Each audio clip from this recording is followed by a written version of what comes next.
Can you see my screen now? Yeah. So good morning, everyone. And it's a pleasure for me to start this first webinar of the training with you. My name is Zaka Adam, and I work as a statistics manager within the Energy Data Center of the IEA, and I coordinate this program with Darlene Edeme, who will lead the modeling side, and so I will be more specifically in charge of the statistics part. Today, I'm also accompanied by my colleague Taylor Morrison, who is an expert on African energy statistics and who has also been working on Kenya data this year. I'm very happy to share our knowledge, but also to learn more from you about Kenya energy sector. And before we start looking at modeling and projections, we need to work on basic statistics. Some of you are already professional energy statisticians with years of experience. And so what we will be discussing today may be obvious to some of you, but we will try to bring our broader perspective, as the IEA has been working on statistics for nearly 50 years, and we work with over 120 countries in the world. And also, it's very important that we all share the same language and have a common base of understanding on statistics. So let's get started. Just 1 second. So this is the agenda of the whole training. As you can see, today we will be focusing on the fundamentals of energy statistics. And then on Thursday, also today we will look, Taylor will make a presentation at the end of the fundamentals session on Kenya data that we have and the challenges we face with the data. Then on Thursday, we will look into more details at the commodities. So we will look at the different fuels in an energy commodity balance.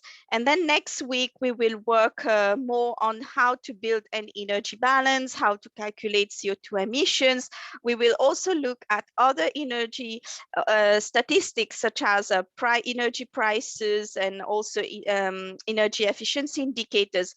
So these 4 sessions on statistics are the basis of our statistics course. Then we will have 6 modeling sessions, among which 4 of them will be led by the IEA, and we will have 2 sessions by partner organizations such as Polyme and Imperial College. Then we will have 2 more sessions, one on the Sustainable Development Goals on access to clean cooking and electricity, and one on solid biofuels, where the IEA has built an estimation tool to help estimate residential solid biofuel consumption.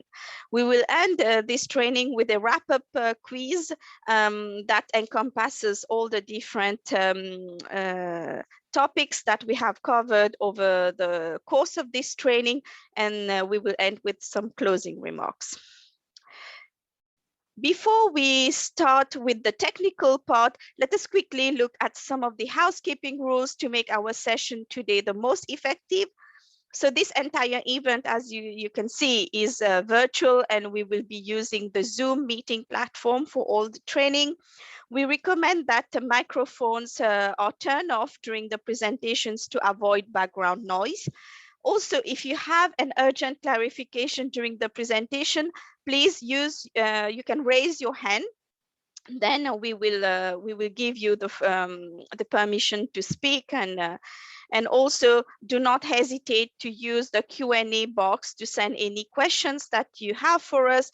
At the end of each presentation, we will have a Q&A session, and so you will have plenty of time to tell us if you have any comments or if you have questions for us. We may not have enough time sometime to answer all your questions. So if you have additional questions, don't hesitate to send an email to me, to Darlene, or to the Africa Program email addresses. So This first slide, it's to show you how the data and modeling work of the IEA has permitted us to estimate the impact of the COVID-19 crisis on different energy and climate indicators. What you can see here is that a first striking discovery is that energy investment decreased in 2020 by more than 18%, and this was mostly due to oil and gas investment dropping dramatically in upstream, midstream, and downstream. Also, energy demand decreased by more than 5%, and this was led by a drop in the use of fossil fuels. Especially oil products witnessed a sharp decrease in its demand for transportation, being strongly affected by lockdowns and restricted international travel. All this has caused a historical decrease in CO2 emissions, but in order to achieve long-term sustainable goals, the opportunity of the crisis should have been used to design recovery plans with stronger decarbonization focus. However, our recent 2021 analysis showed us that unfortunately emissions have increased in 2021 and even hit a historic high in terms of annual increase. And so that was not a good news. However, for 2020, what we noticed is that renewables has emerged as the only area that was able to contrast with all this trend. The pandemic has also had an impact on progress towards Sustainable Development Goal 7 of reaching universal access to energy. In Sub-Saharan Africa now, which is home to 3/4 of global population without access to electricity, the number of people without access to electricity has been decreasing since 2013, and this has been thanks to progress made in several countries such as Kenya, Senegal, Rwanda, and Ghana.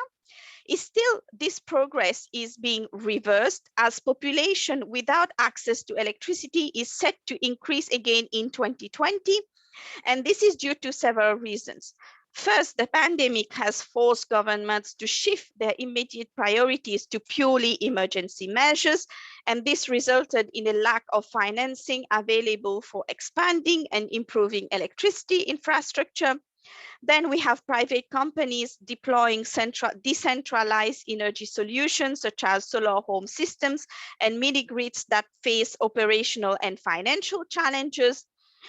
In addition, the pandemic and its consequences are also affecting populations that are already connected.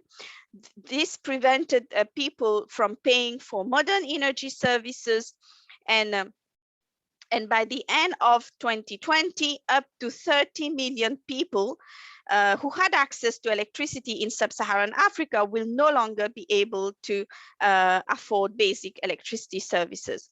So as a result, in 2020, close to 600 million people live without access to electricity in Sub-Saharan Africa, with 5 countries being home to half of them.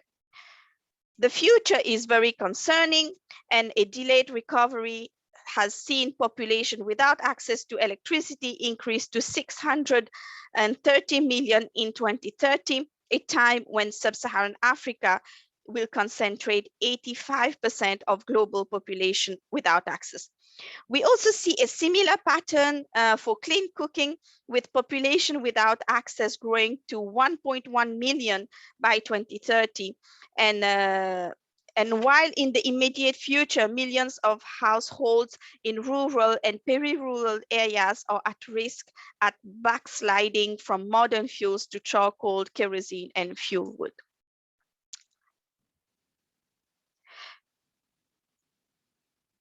Now, before we start the presentation, I would like us to do some warm-up questions to test a bit your knowledge on energy statistics. And so can you please start connecting to www.menti.com website? I will also connect myself.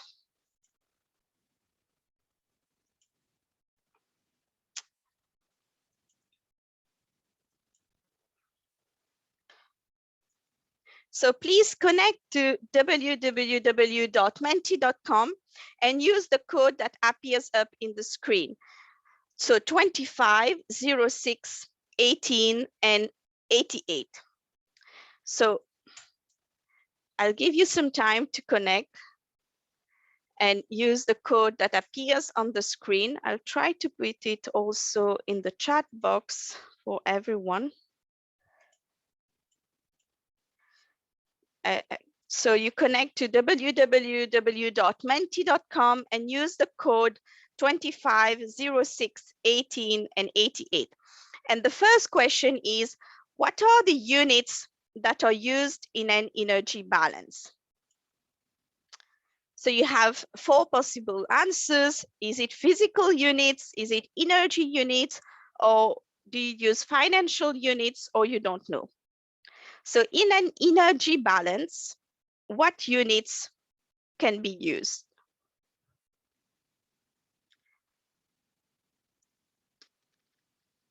So I really recommend everyone to participate and answer the questions. I think it's important that we have some interaction during the training, and it also allows us to see if there are some specific topics that we need to deepen our teachings.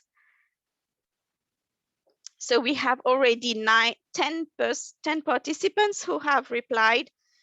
9 have said that the units used in an energy balance, it's energy units. 1 that said that he did not know. Also, I want to emphasize that the whole Menti platform, it's anonymous, so we just see the number of people replying and the answers. So really feel comfortable to reply and answer the questions.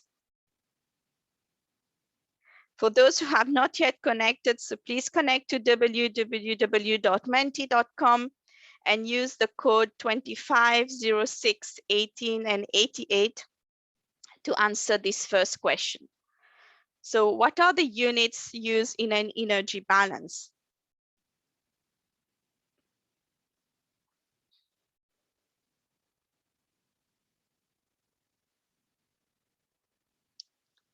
So most of you got it right. In an energy balance, we report data in energy units. So you can use any energy unit. You can use megajoules, kiloton of oil equivalents, British thermal units. So any energy unit can be used. At the IEA, we report our energy balances in kiloton of oil equivalent and also in joules, in terajoules. I think the most important thing here is to report and to inform of the unit, that to clearly show which unit energy unit you're using. For physical units, we use those only when we build commodity balances. So if you're building a balance for charcoal, for example, then you would use a kiloton, but that would be just fuel specific commodity balances. But for an energy balance, we report in a single unit all the fuels. So we use the energy unit for all the fuels. Then you can compare the different fuels among themselves and also compare countries, because at the IEA, all the countries are reported in the same units and using the same methodology. And we don't use financial units when we talk about energy balances. Next question. What is a calorific value? Who knows what is the definition of a calorific value? Is it the quantity of energy contained in a unit of fuel? Is it the temperature at which gas changes of phase, or is it the monetary value or price of a fuel per unit of energy?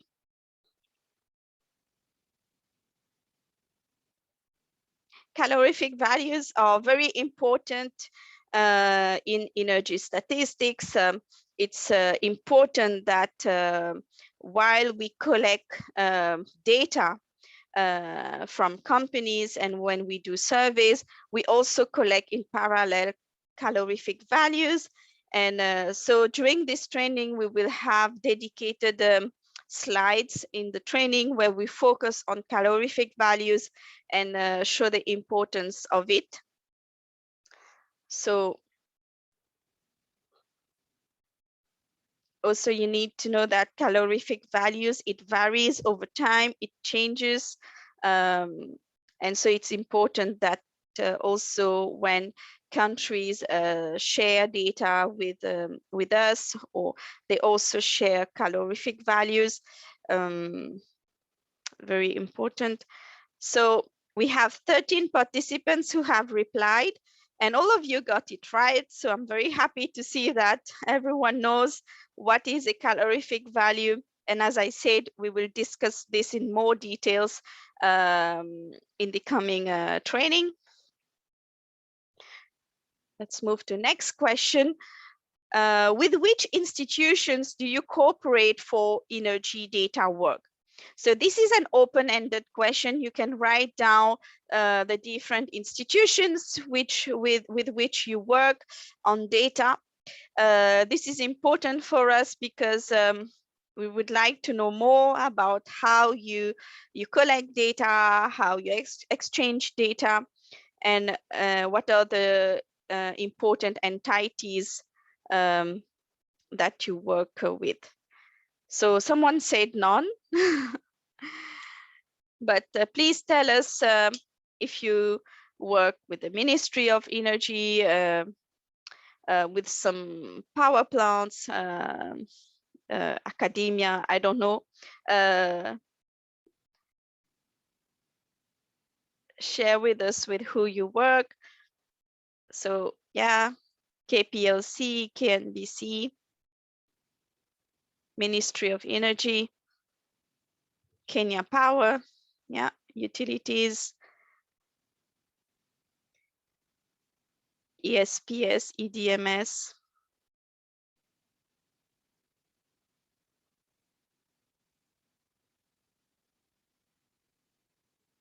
KenGen,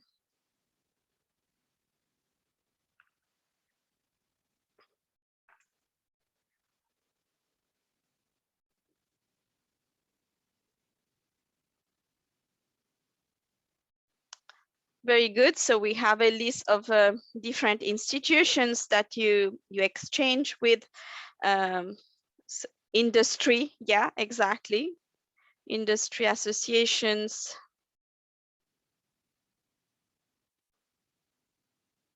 utilities, universities, excellent. So it's good that there's some exchange within the country among the different institutions.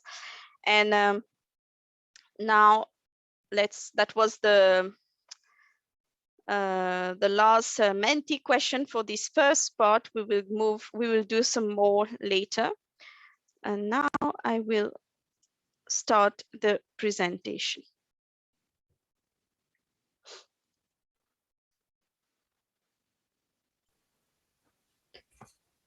So let's start with discussing the basics, since energy data and statistics are the foundation that gives the ability to understand the entire energy systems.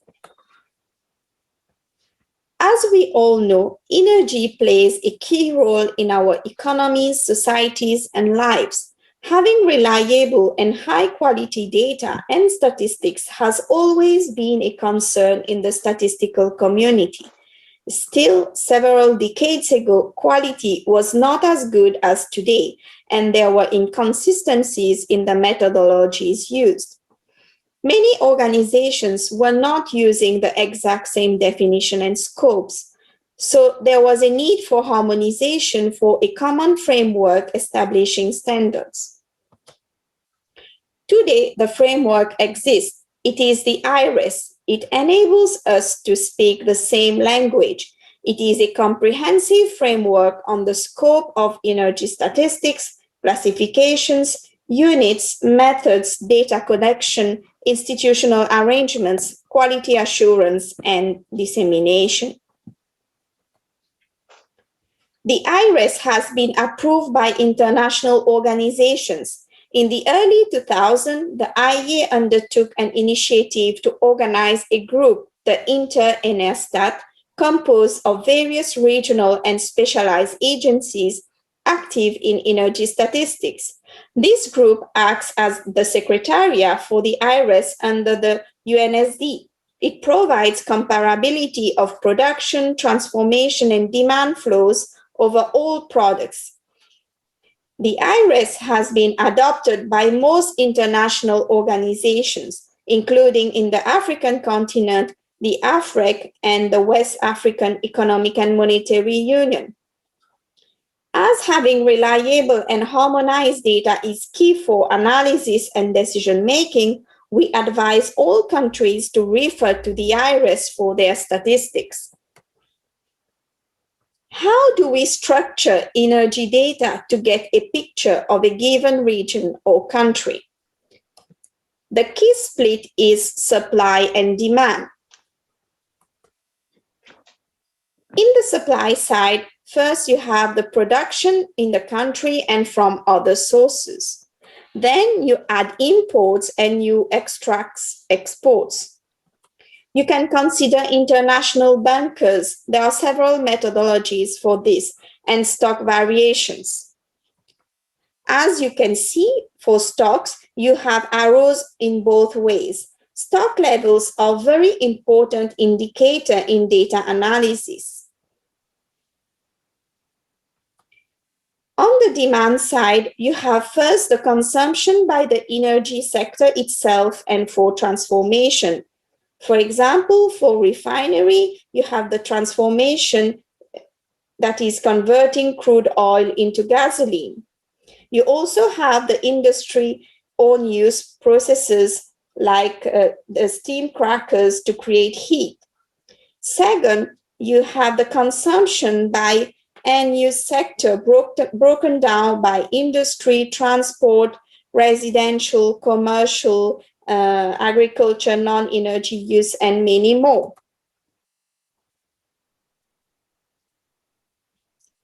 The two sides normally should match, but in reality they don't, and that's why we have statistical difference.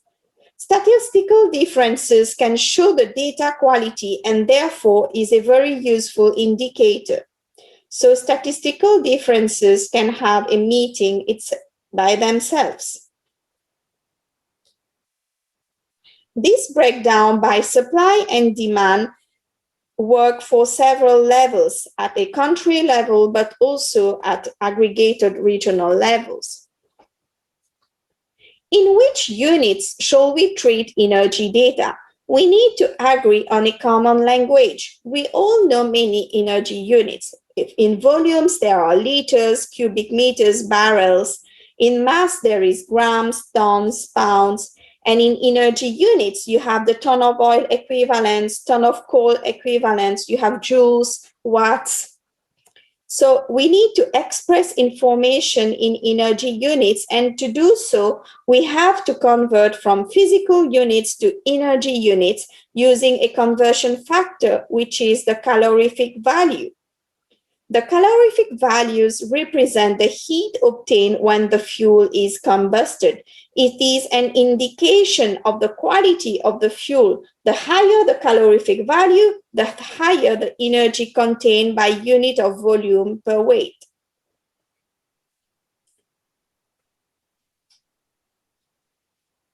Therefore, it is useful to understand the quantity of energy if you want to generate as much energy as possible. And I ask you to choose between 1 cubic meter of wood, 1 liter of oil, and 1 ton of coal. You need to know the calorific value to make the best selection. So calorific values have variations, and it varies among fuels and within the same product depending on the quality. See here the example of Morocco and South Africa, where you have the same product, which is bituminous coal, but with different calorific values depending on the quality. So whenever you collect energy data which is usually in physical units, you need to also collect the associated calorific value. It is even more complex as there are two different calorific values, which is the net calorific value and the gross calorific values. When you burn a fuel, you get the useful heat and water vapor that is not recoverable. Gross calorific values includes both, that is the energy of the fuel and the energy in water vapor coming from the humidity in the fuel when it is combusted. Whereas the net calorific values, it includes only the useful energy. Therefore, gross calorific values is always higher than the net calorific value. When a calorific value is reported, it is important to also ask whether this is on a net calorific value or gross calorific value basis. From one, you can calculate the other with standard ratios.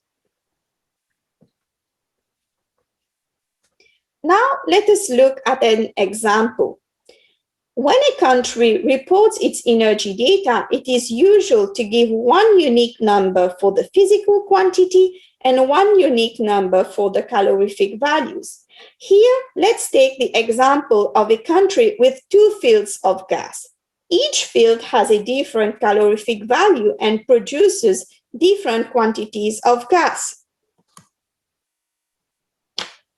When you compute the total gas production, what calorific value will you use? In this case, we have to report the weighted average calorific value because it will take into account first the weight of each source of gas, and second, it will provide us a better estimate of energy supply and demand figures.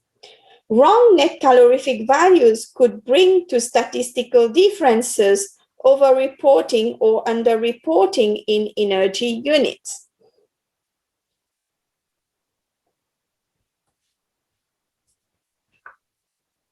Now we know that energy data will be reported in energy units. Let's see how to present all the energy data of a country.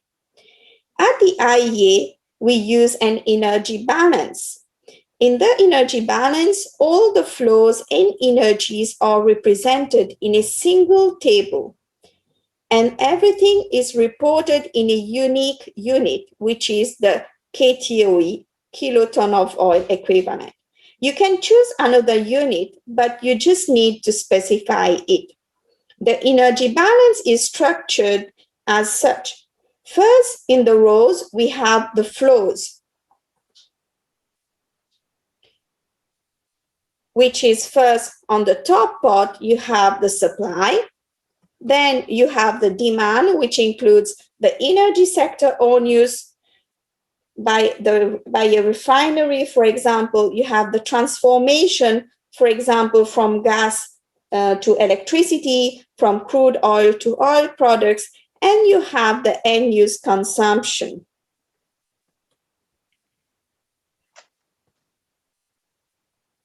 In the columns, there are fuels and energies, and given that we are reporting everything in the same unit, you have on the right the total column. All this is very useful because all the energy data of a country are included in a table, and you can easily see the key information such as what is the first fuel in the energy mix in terms of supply, what is the first source of energy to generate electricity, which sector consumes the most energy. You can also compute sophisticated indicators such as energy self-sufficiency. Now that we are all clear on the basics, let us discuss more the process of collecting data in a given country. Here we present generalities. Everything might not apply to your country's context, but it comes from our experience of working with several countries. In view of the role and importance of energy statistics, one would expect basic energy information to be available in a reliable and timely way, but it is not that easy. If we want to have detailed and reliable energy data, it is helpful to have an entire ecosystem and set of enabling conditions. First, we need to have a collection system, and this includes several pillars. A legal basis with statistical laws and other national laws and regulations where reporting of energy data would be mandatory. The legal framework creates a necessary foundation, but it is not sufficient for energy statistics. We need to establish institutional arrangements to ensure collection and compilation of energy statistics in the most efficient way among all the relevant members of the energy statistics system. Another pillar of the system is a proper reporting and dissemination mechanism, which means questionnaires compatible with international standards, a network of contacts, and a data release calendar. It's better to work on data collection when you know for what publication you're getting the data and when it will be released. We also need to review the methodology, anticipate and adapt to changes and new challenges to meet national and international needs. For example, it is now more important to focus on new renewables and their full contribution to the energy system than in the past because of their particular challenges and their growth. Collecting any statistics has a cost. However, lack of data quality could lead to even higher cost, and there should be a balance between the efficient use of resources and collecting what is necessary. What is necessary will depend on the needs of data users. However, not all needs will be possible to meet. It is important to look at the changes in the energy sector and to limit the collection by cooperating between the relevant government agencies. Cost is one challenge, but there are others. There are challenges of specific trends or new type of energy activities. For example, biomass data collection is very challenging. Off-grid data is a new trend. The liberalization of the energy markets, which has two major impacts on statistics. First, while in the past we could obtain detailed information from a single national company, now many surveys are required to have a comprehensive view of a sector. Secondly, a competitive market often leads to confidentiality issues that add to the difficulty of collecting basic information. Other challenges are lack of resources and also the forced turnover of staffs. The process has several steps. We have to collect data, verify them, process data, and then disseminate them. Here we illustrate the data chain of energy statistics. Let's imagine a real activity. In a gas field, we extract gas, which is production. It is sent to the power plant, which is a transformation, and then we use the electricity for powering air conditioner equipment, drive an electric vehicle, and this is the end-use consumption of electricity.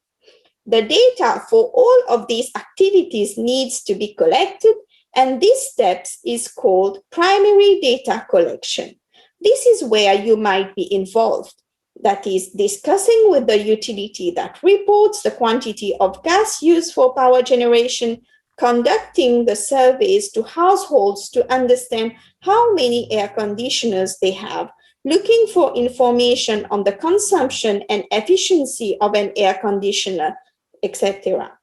Then, national administrations submit these data to international organizations in a certain standard format.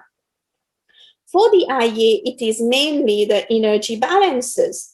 These data will be consolidated with others of other regions, and compared to previous years. Once enhanced data are available, they can be used by first governments to shape energy policies, for example, to support electric two-wheelers or energy efficiency standards for air conditioners. Then it can be used by the private sector and investors. And it can also be used by the civil society. NGOs can look at the CO2 emissions and call for more policies to reduce energy-related CO2 emissions. Who are the players involved? In terms of players involved in energy statistics, one of the most important one is the Energy Ministry, which sets policies of the country, and the other one is the Statistics Office, which is usually in charge of statistical compilation within the country. Usually some processes exist between the two for sharing data. The ecosystem is made of many other stakeholders, which are all very important, and collaboration between them is key. Energy regulators might have a lot of data, but they would have an incomplete view of the supply side without trade data. This is true for imports of fuels, but can also be interesting for off-grid solar systems or solar panels. Information on the demand side will also be incomplete without some form of comprehensive surveys. Ministry of Transport may have data on cars and trucks that will complete your understanding of energy statistics.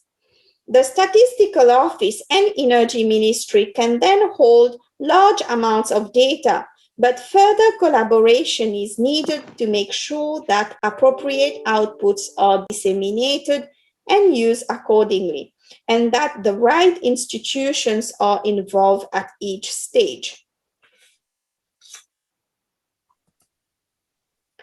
What tools can be used for getting data? There are several possible sources, such as administrative sources. You need to check first before starting, because maybe some data are already available. The second one are surveys. It's quite challenging and we need to be careful when we do sampling. The advantage of surveys is that if you have existing surveys, you can just add a question. Example, asking a question on source of lighting, fuel for cooking during a demographic and health survey. Metering. Metering is very relevant for energy infrastructures, energy transformation, and for industrial consumers, but it is costly. Another tool is modeling. We do not mean to make projections and forecasts. What we mean is that we can estimate historical data based on proxies. For example, in 2018, you have a survey that gives energy consumption of household. You can define a proxy based on incomes and calculate for previous years if you know how this proxy has evolved. One important point is statistical confidentiality. Confidentiality should be taken very seriously. It is necessary to prevent unlawful disclosure of confidential data. But in some cases, confidentiality can be used as an excuse for not disseminating data. Solutions can be found in order to have more published data. And so a dialogue between the government and the private sector is needed in order to ensure that the data becomes accessible and treated without negative consequences for the company providing them.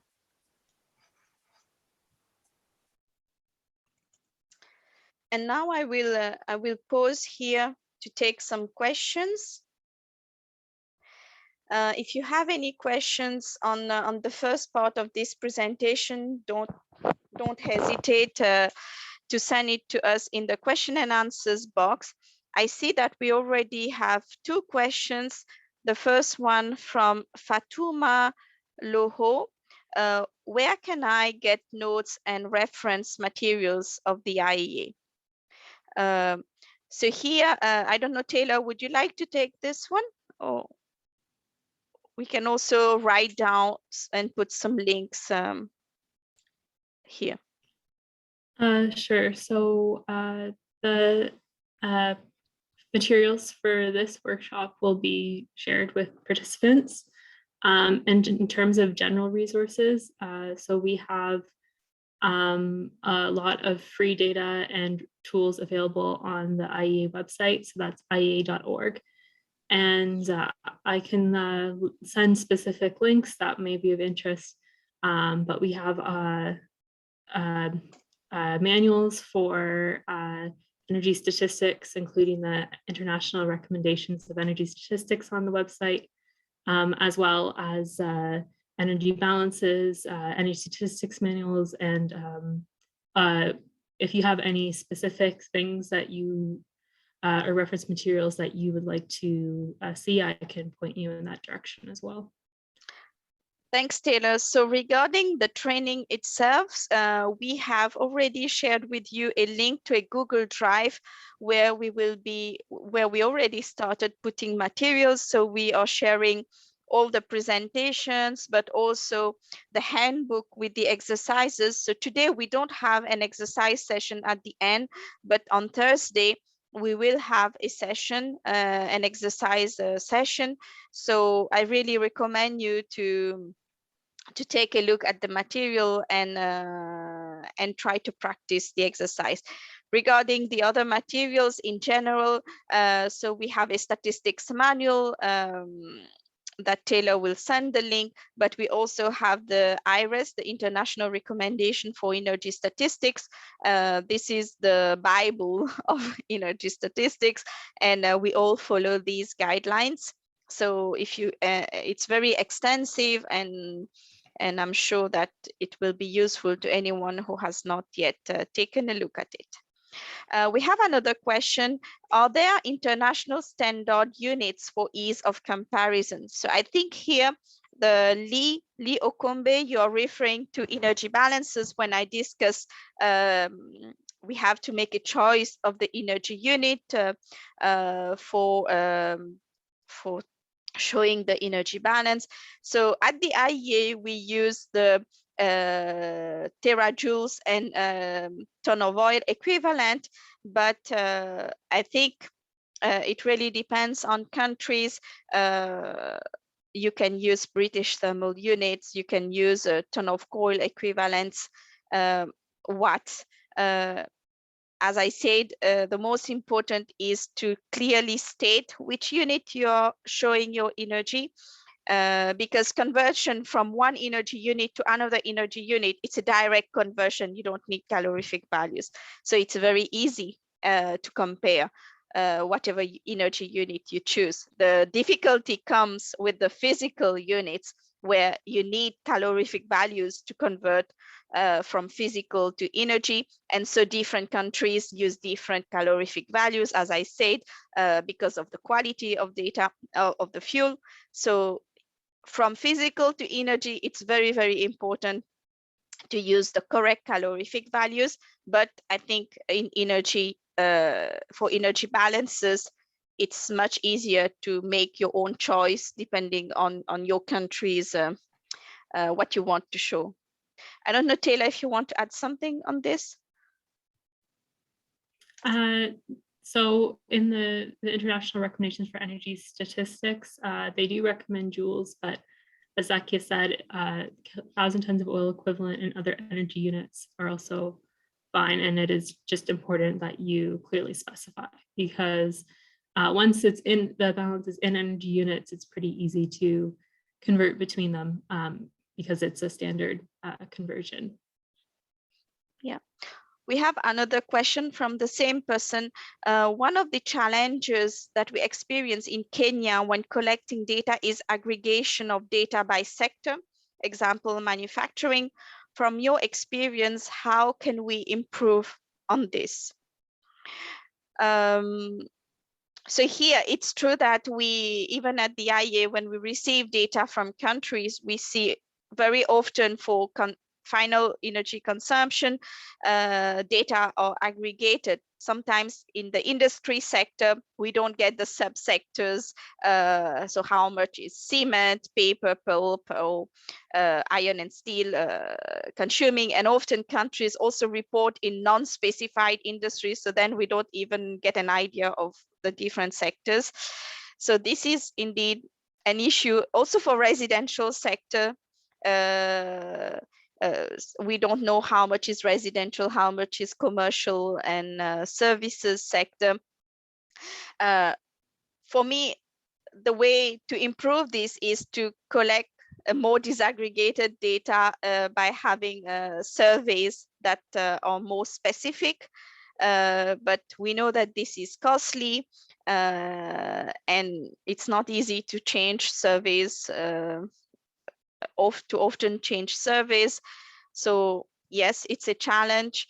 There are ways also to estimate the disaggregation by looking at the shares of, by estimating what's the share of that specific sector. For example, if you are just collecting information for total industry, by knowing how much, for example, iron and steel weights in your industry sector, you could estimate, you could find some ways to estimate, but I think it's better to collect information at the source and have more disaggregated surveys.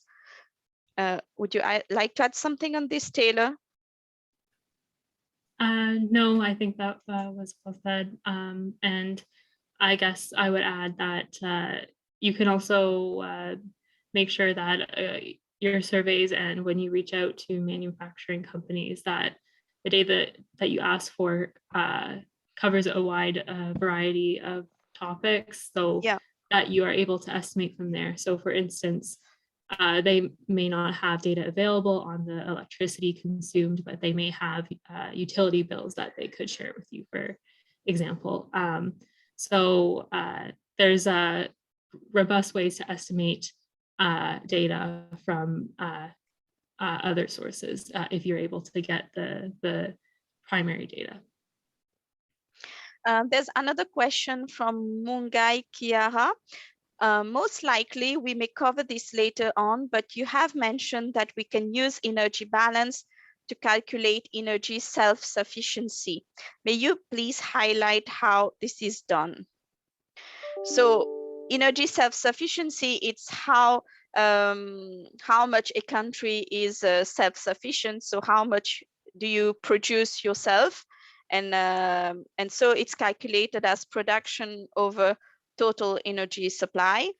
And so what we do is that, for example, you have some production of natural gas, and you also import export some of it, and then you have the residual that's left for your domestic market. So self-sufficiency, it's production divided by whatever is the residual after you trade or you stock. So this amount is what we call the total energy supply for your domestic market. So that share, production divided by this total energy supply, would give you your self-sufficiency. So it can be 50%, it can be, if you produce more than what you have left, then you're over 100%, you're more than self-sufficient. But it could also mean that if you're importing, if you don't have production of a fuel and you import all of it, it means that you are very dependent on other countries for your domestic consumption. Anything you would like to add on this, Taylor? No, and I do believe that in the future sessions. The different information that you can extract from balances will be covered more in depth. So we will have next Tuesday a specific session on energy balances and the use that you can make, the indicators you could calculate, you could derive from this. So that's what I found in the Q&A box. Let me check. So we also have some questions in the chat box. So some people are asking for the link. Okay, I can put the link again here for those who have not received it by email. Usually, normally you received the link to the Google Drive by email. Let me check. Do we have a list of who's in the training? Yes. We have a list of the trainees, which I can ask to have it also put on the Google Drive soon. It's not yet there. Yes, I think it's interesting to share. It's fine for us to share who's attending the training, especially I think you can also discuss between yourselves, and the aim of the training is also for you to get to know each other and also contact each other. Just give me a second. I will put the link to the Google Drive in the chat box. I'll also put it. Yeah, so everyone, I've put the link to the Google Drive where you can access. Let me know if you have issues accessing this link.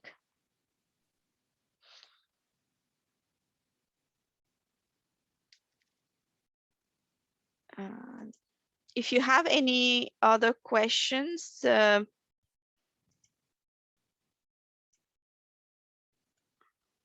hesitate. Otherwise, we will continue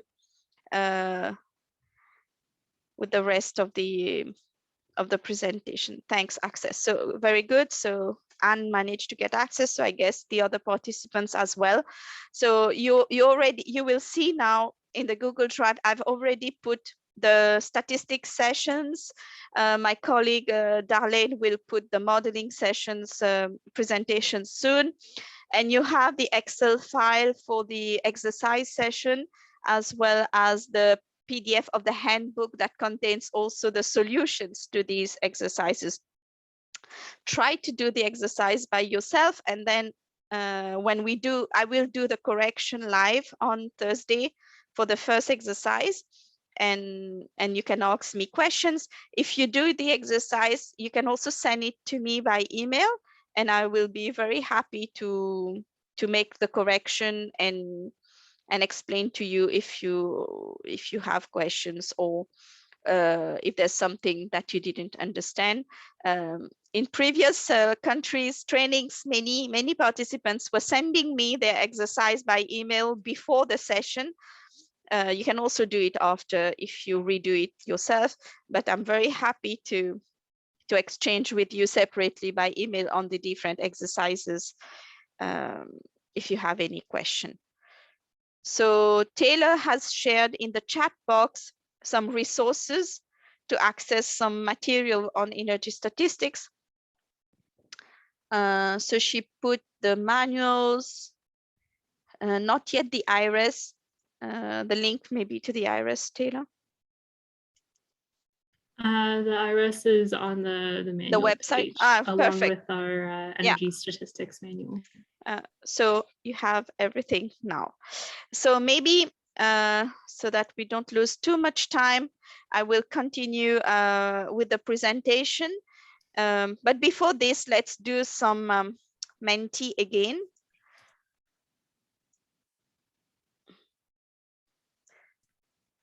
One second, I'll share my screen.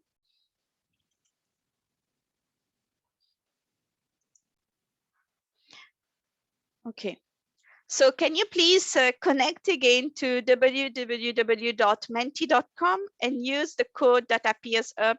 I think it's the same code as earlier, so 25, 06, 18, and 88. So connect to www.menti.com and use the code 25, 06, 18, and 88. And the first question is, what are the types of checks you can apply to energy data to ensure quality? So as we said, collecting data is important, but collecting good data is even more crucial, so that we share and report information that is accurate and are used in the proper way when designing policies. So we need to check data. So what are the types of checks that you can apply to your data to ensure that it's of good quality?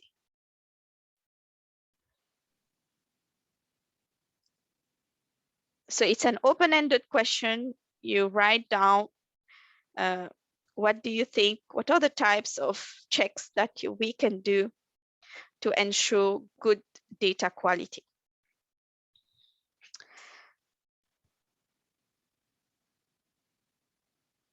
So modeling, administrative sources, surveys. So these are the types of data collection, but these are not checks. So we need to do some checks. For example, you need to make sure that your data is of consistent methodology, that you're using methodologies that are standardized, internationally recognized. You need to also check your time series, make sure that you have a consistent time series. You need autocorrelation, validation, history matching. Yeah, you need also to check with other sources. For example, you can double check one source with another. You can check if you have data gaps, you can try to fill those gaps by estimating. You can also check for outliers. If you have a big outlier for a specific year, or you might need to check whether in that year there was an event that explained these gaps. For example, has there been a new refinery that has been built or shut down? Were there some weather conditions that explain a big increase in consumption, something like this, missing data. So yeah, so there are several ways, and we will look at some examples of data validation checks that can be done on data in the presentation that will just follow. But I wanted to raise with you the importance of validating the data that you collect. It's very, very important step before publication. Next question. How can you verify the fuel consumed, which is an input, and the electricity that is produced, which is an output, by a thermal power plant? So you have a transformation process where you have some fuel which is used in the power plant as input. And for example, you have natural gas that is used to produce electricity. So natural gas is your input, and electricity production, it's your output of this transformation process. So how can you check that this makes sense? So do you analyze the trend of production in the past years depending on the technology, or you can compare the ratio output over input with expected efficiencies by technology source, or you compare the level of production output with similar countries? So what is the simple check that you can do to make sure that your transformation process of electricity production in a thermal power plant makes sense? So many of you are replying by calculating the ratio, output over input. I'll give you some time to think.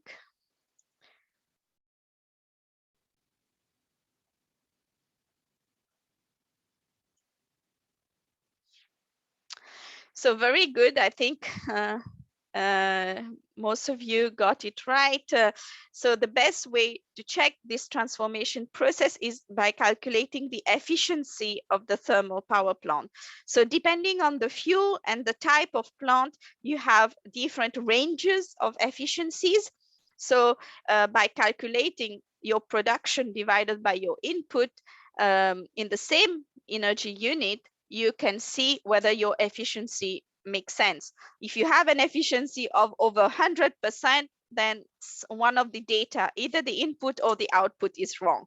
If you have a too low efficiency, below 50% for, I don't know, for gas, for example, which should have a higher efficiency, then you need to check again where the issue is coming from. So it's very important to have a sense of the ranges of efficiencies of the different processes, and then to make those checks to make sure that your data is coherent. So that was the right answer.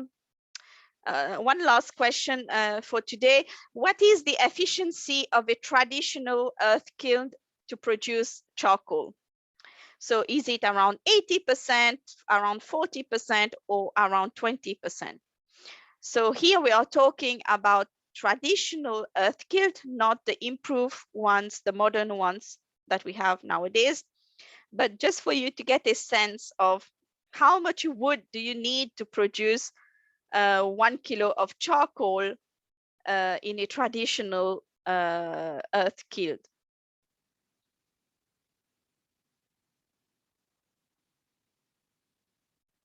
So many of you think it's around 20%. One said around 40. So in a traditional earth kiln, how much wood would you need? And so what's the efficiency?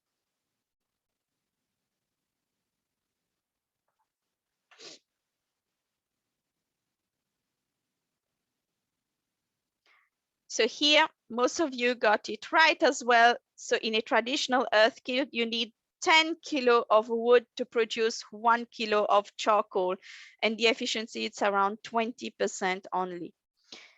And for modern earth kiln, it can go up to 40, even 80 with the very, very modern ones. So that was the end of the Menti question, and now I will continue with the presentation.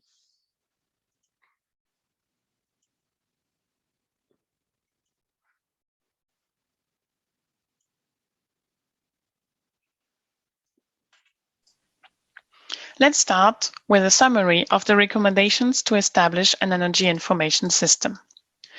One should establish a solid legal foundation. Also, it is important to ensure institutional arrangements, to build up formal procedures to support confidentiality, and to establish a data collection strategy. One should also provide up-to-date metadata and follow the international standards and concepts. Let's now have a look in more details at the data collection strategy. First, to establish an energy data collection strategy, one should identify data needs, both on the national, on the regional, and on the international scale. Then, one should look at the data that is already collected by NSOs, by other ministries, by other public actors, private actors, and by international agencies.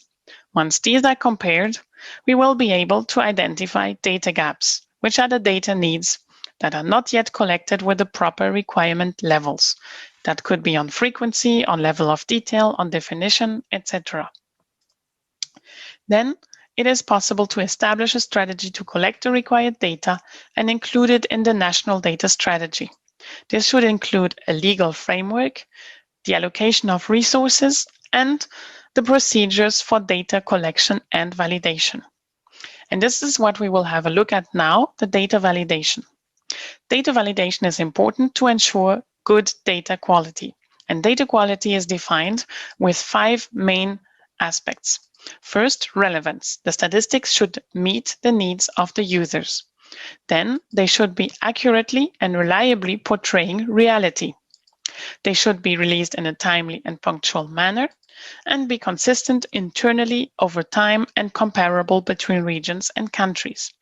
And last but not least, they should be presented in a clear and understandable form, released in a suitable and convenient manner, and available and accessible on an impartial basis with supporting metadata and guidance. And for more information, you can see the links below. How to ensure data quality? We need to do different data validation steps. And the first thing to do is to check the internal consistency. Things to look out for are if one field is supposed to be the sum of two others, is it? Does the detailed breakdown match the total? Are stock changes correctly calculated? Is the dataset complete? Is the decrease in use of one fuel coupled with an increase in use of another one, or can you explain it with other reasons like efficiency improvements? And is the story logical? Then it is also good practice to analyze the data validation processes to identify possible points of failure and introduce checks. An example with this process A. Process A requires extracting fields, summarizing data, and reformatting data sets. It is easily happening that one or two items are dropped from the large data set. Because of this, one should compare before and after counts and the totals of data. One other aspect are the statistical differences. Indeed, when we collect energy data, we try to get a picture of supply and demand in a market.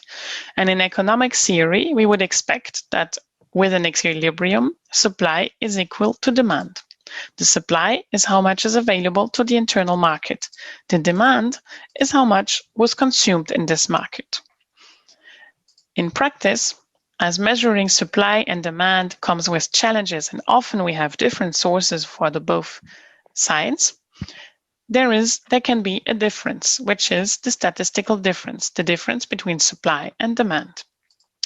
And this statistical difference can help us validate the data. Indeed, high statistical differences can be a red flag, often when it's more than 5% of the deliveries to the market. But we say that a statistical difference of 0 can also be suspicious, as it might mean that it was hidden in one of the commodity balances flows. So what can I do if an issue arises with a statistical difference? One should check the completeness and coverage of the data, check if there is double counting. One could have a review of the definitions and methods of data sources, check calorific values for supply and demand, and check if there are any new trends missing in the dataset. A specific example to verify electricity statistics is to verify the on-use and the transmission and distribution losses. First of all, the on-use. On-use of electricity by power plants as a proportion of production is not expected to vary significantly year on year. So this is something, when we map it over the time series, that we can use to validate the data. Similarly, transmission and distribution losses should not go above 10%, at least the technical transmission and distribution losses. However, it can happen that with bad maintenance of the grid or theft, we have higher transmission and distribution losses. We can see it in the graph on the right side. Several regions around the world are higher than 10%. It is just important to be able to explain these differences and potential changes from one year to the other. Calorific values are not only important to the energy balance construction, but they also allow us to check and validate the data. Indeed, for every energy product, there is an expected range for the calorific values. And that's why we will be able to compare the collected calorific values against default calorific values. We can also compare them with historical calorific values for the product, because they can be region-specific. And last but not least, one should check if the NCVs and GCVs used for consumption are in line with the ones used for supply, because this might lead to statistical differences. Another element that can help for data validation is the growth rate. This involves comparing the data point of the latest period to that of the preceding periods. And this is the formula. And if there is a high growth rate, one should be able to explain it by real-life facts.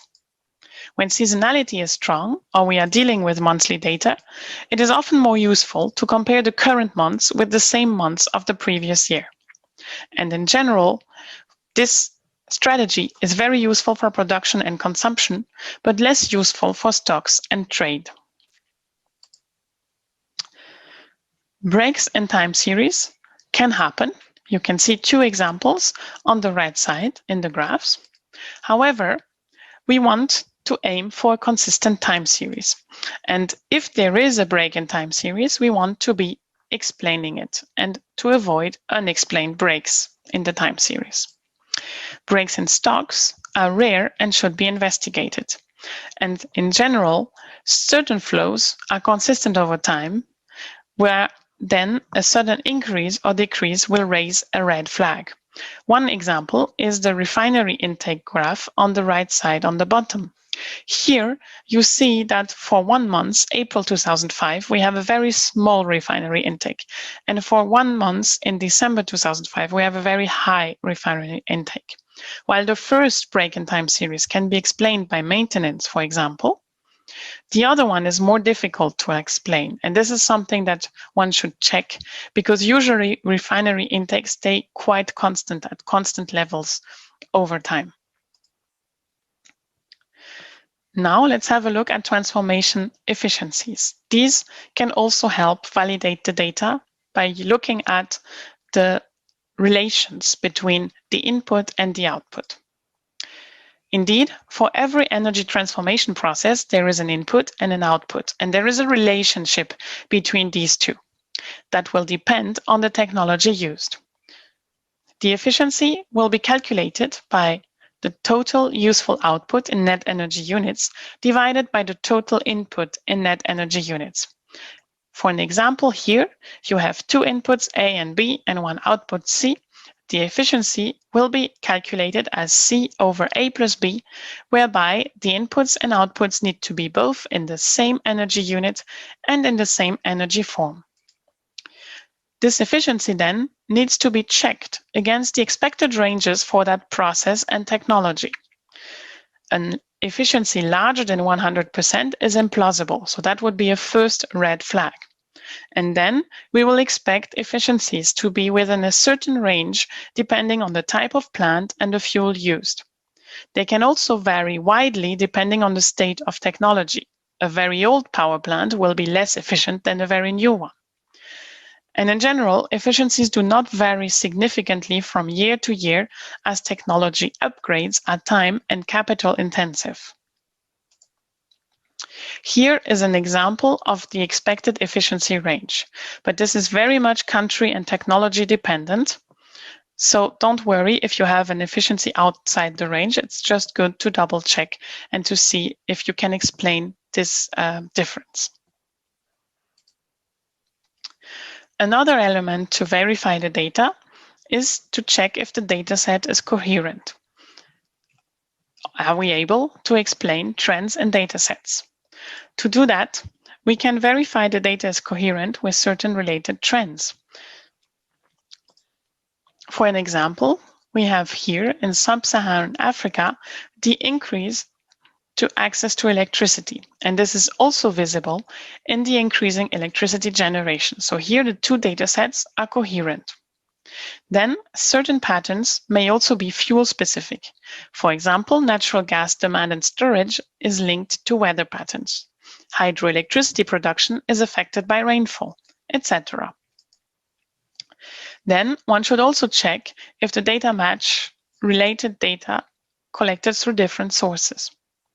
For example, the input to electricity production from electric utilities should match the fuel use in power by other sources. And in most cases, there are relationships among variables, such as the efficiency that we have talked about, that have to be satisfied. For example, if the inputs to power production are increasing, we expect that the outputs will increase as well. And a decrease in input without fall in output can be the result of improved efficiency. And this is the case on the right side for the gas power plants in Sub-Saharan Africa. We had in 2000 an efficiency of 30%, and at the end of the time series in 2017, we have 40%. So this explains the difference between the evolution of the input and the output, the electricity production. Another data verification is to check the coherence with economic data. GDP and population data can serve as indicators of data consistency. One can check if the GDP or population is growing steadily, and if the energy consumption data makes sense in light of this. Long-term demand trends can also decouple from population or GDP because of efficiency or increased access. But here again, it is important to verify that the story is logical and that you are able to explain trends with real-time events. An example is here the total primary energy supply in the IEA. We see a dip in 2008-2009 in this total primary energy supply. And when we look at the gross domestic product in the IEA countries, we see the same dip. This is actually because there was an economic crisis, and so we are able to correlate one data set with the other one and to explain through economic data. Then it is important to have a look at different data sets and reconcile them when there is a different product classification. Because in general, goods can be classified using three systems: the harmonized system, HS, the standard international energy product classification, and the central product classification. And differences in product classification can quickly lead to discrepancies in data. For example, sometimes fuels with similar qualities can be named differently onshore and offshore, and categories do not always match. For example, biodiesel in the harmonized system can include up to 70% of oil from fossil origin. So this is important to note, and if you have two data sets and have difficulties reconciling them, think about the fact that there might be a difference in product classification. Then, you can also try and reconcile different data sources by mirroring checks. This is particularly useful for data sets with a bilateral component, for example, for trade. This helps ensure the consistent interpretation and application of methodology and avoids double counting or missing flows. The goal should be to limit, justify, and explain discrepancies when existing, and it's important to work with partner countries to investigate. The IEA can help you with this. An example on the right side in the graph with electricity trade.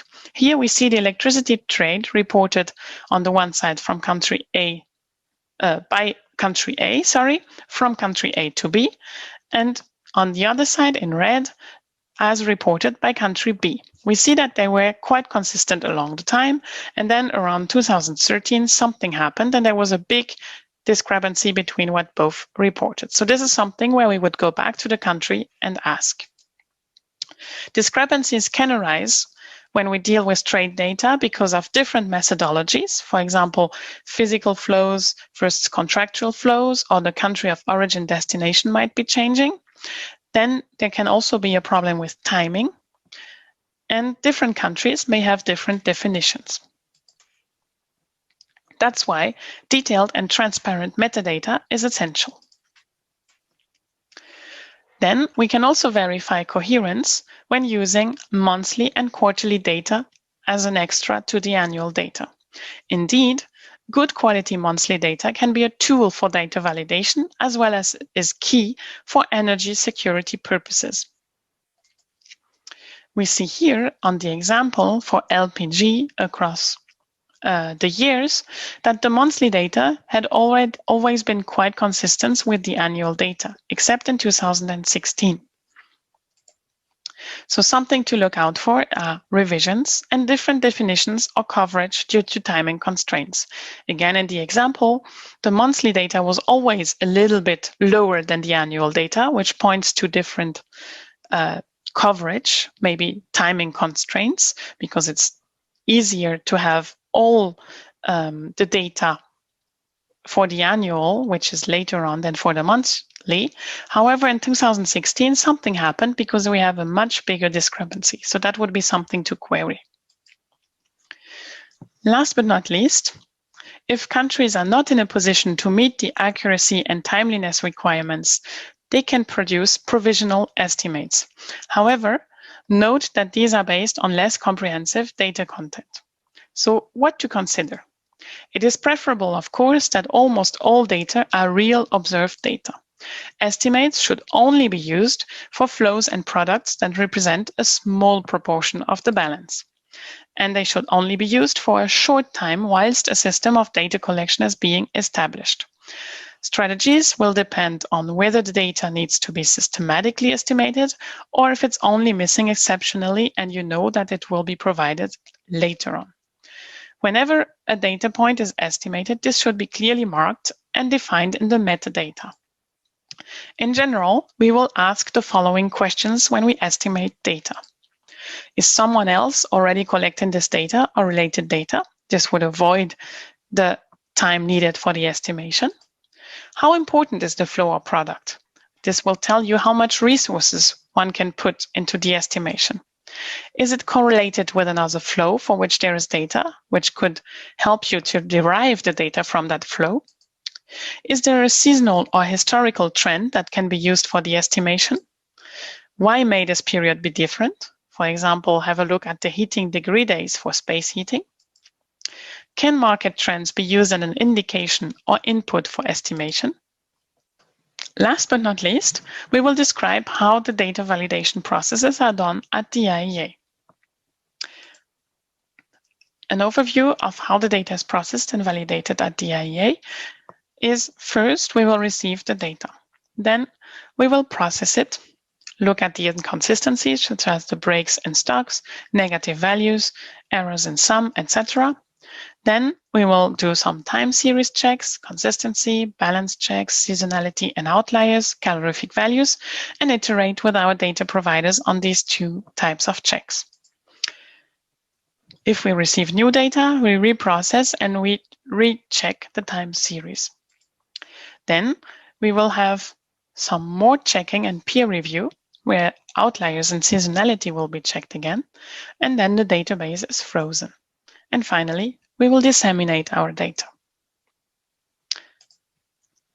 If you want to learn more about energy statistics, we have produced a comprehensive energy statistics manual that covers most of our data collection methodologies, and it is consistent with the IRIS framework.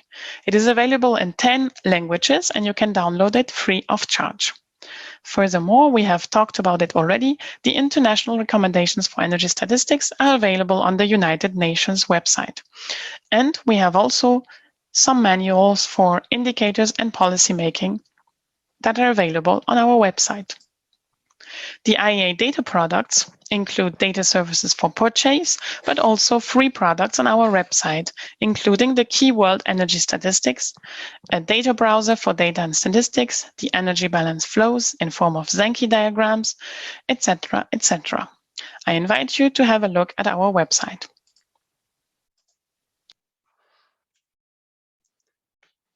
So now I hope that you enjoyed this presentation on data validation. If you have any questions for us, we don't have much time left and we still have one small presentation from Taylor on Kenya specifically. There's one in the Q&A box. In Kenya, the KNBS uses SIEC for data classification in the economic survey. Is there a recommended data classification system from the various systems highlighted in the presentation? I think SIEC, it's good, and we have many countries using this classification to report data. So I don't see a problem here to continue using this one. Anything you want to specify, Taylor, on this? Yes, CIBC is preferred for energy statistics, and the other systems you find more for just general customs data and non-energy specific products. Yeah. So I don't see any other questions. So maybe Taylor, you can go ahead and make the presentation on Kenya data.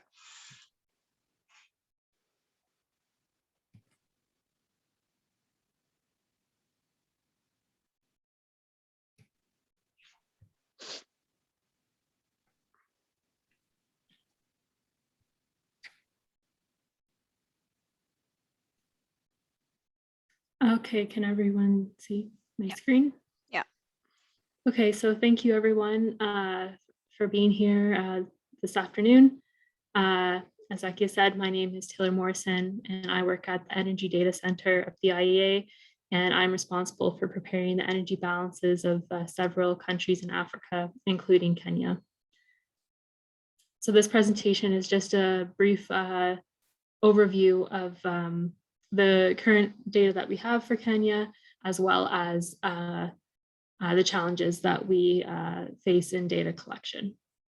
So this is Kenya's energy balance for 2020, and we are still actively working on 2020 data collection, so this is just a draft. So I first just want to point out a few things that you will be familiar with already from our prior presentations today. So first, this balance is in 1,000 tons of oil equivalent, and you'll notice that it's divided into supply and demand. With demand, we have several flows in the transformation sector. In this case, it's specifically inputs to electricity plants. So for instance, oil that is burned to produce electricity. And then we also have a flow for energy industry own use. So in this case, we're looking at energy sector own use of electricity that is consumed to support the operations of electricity plants. And then finally, in the last row, we have total final consumption. So in the full energy balance, this would then be divided into sectors such as industry, transport, residential, but this was just cut off at the bottom so we could fit this balance onto the slide. So you'll recognize this from our last presentation. So this is just a general overview of how data is processed and validated at the IEA. So first, data are received, processed, checked before we can move on to the publication stage. So specifically for Kenya,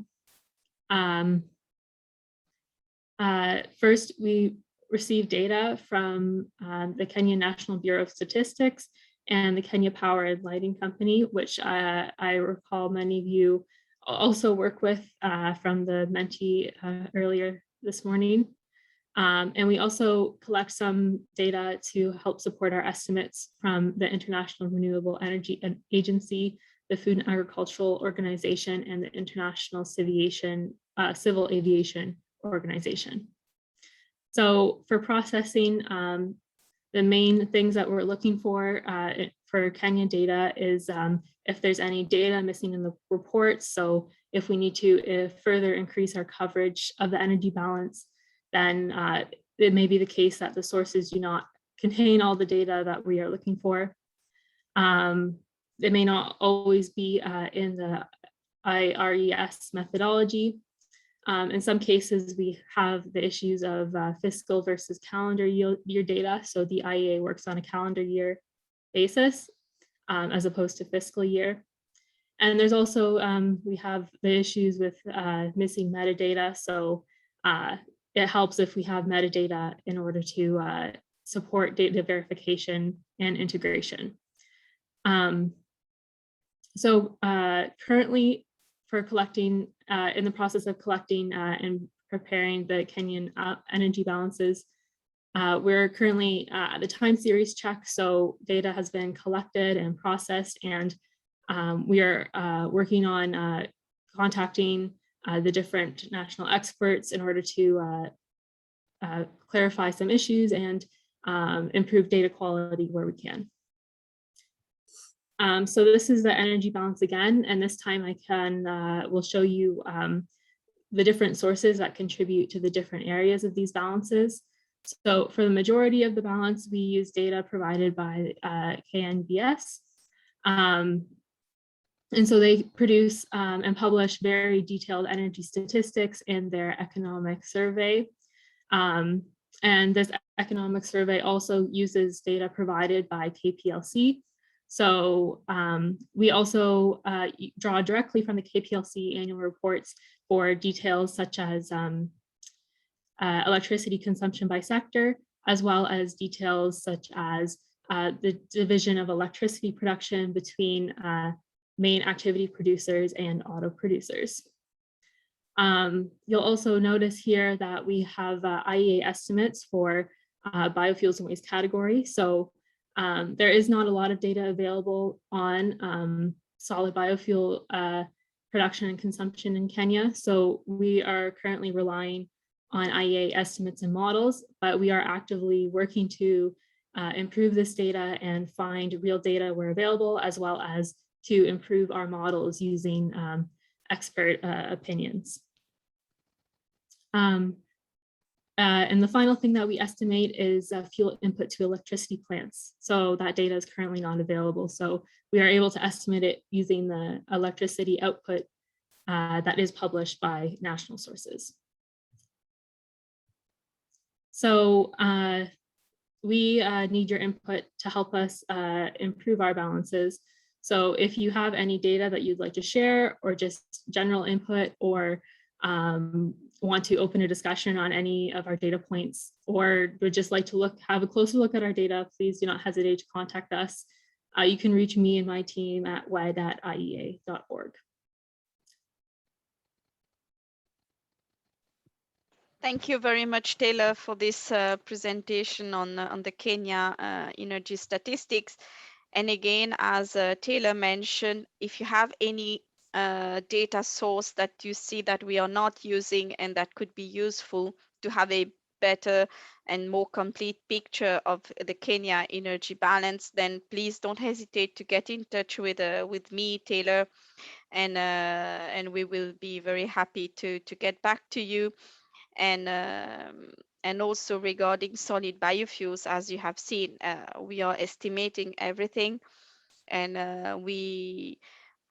you will have a session on the solid biofuels work that the IEA initiated last year, and we will be sharing with you the model that we created, and those data are also Taylor is also using that to compare with what we are estimating and trying to use them also in the energy balances. So we have two questions in the chat box. One is about losses in transmission and distribution in Kenya, power data, critical, any data on this? So I don't think, Taylor, do we have data on losses, transmissions and distribution losses in Kenya? I would have to double check, but I'm pretty sure that's published in the KPLC annual report. Okay. But if that's not the case, then we would be estimating that. We have another question asking on what scale of data are we looking at in the chat box. So for our energy balances, we are looking at annual data and more at national level. But if you have data, I think regarding the data that Anne you're talking about, it would be very interesting to see, and maybe we can use those also in our solid biofuels model to improve our estimates. So yes, I mean, we are really welcoming any kind of data sharing, that initiative that we can start in order to improve our statistics. I don't see any other question. So as you have seen, this session has been recorded, and Marina, who is in our core team, she will put it on YouTube later today or by tomorrow. So if you have missed any part of the session or would like to watch it again to better understand some of the concepts that we have taught, you can. I think it can be useful also to share with other colleagues that have not been able to attend. So I'm very sorry we went a bit overboard on the time, but hopefully on Thursday we'll try to stay within the 2-hour limit. And yeah, I don't see any more questions. So I thank you very much for your attention today. I hope that it was useful, this first session on fundamentals and data validation. And so I see you again next Thursday on commodities statistics. Thank you very much. And thank you, Taylor, for the presentation, and Darlene also for attending. Thank you, everyone. Bye. Thank you, everyone.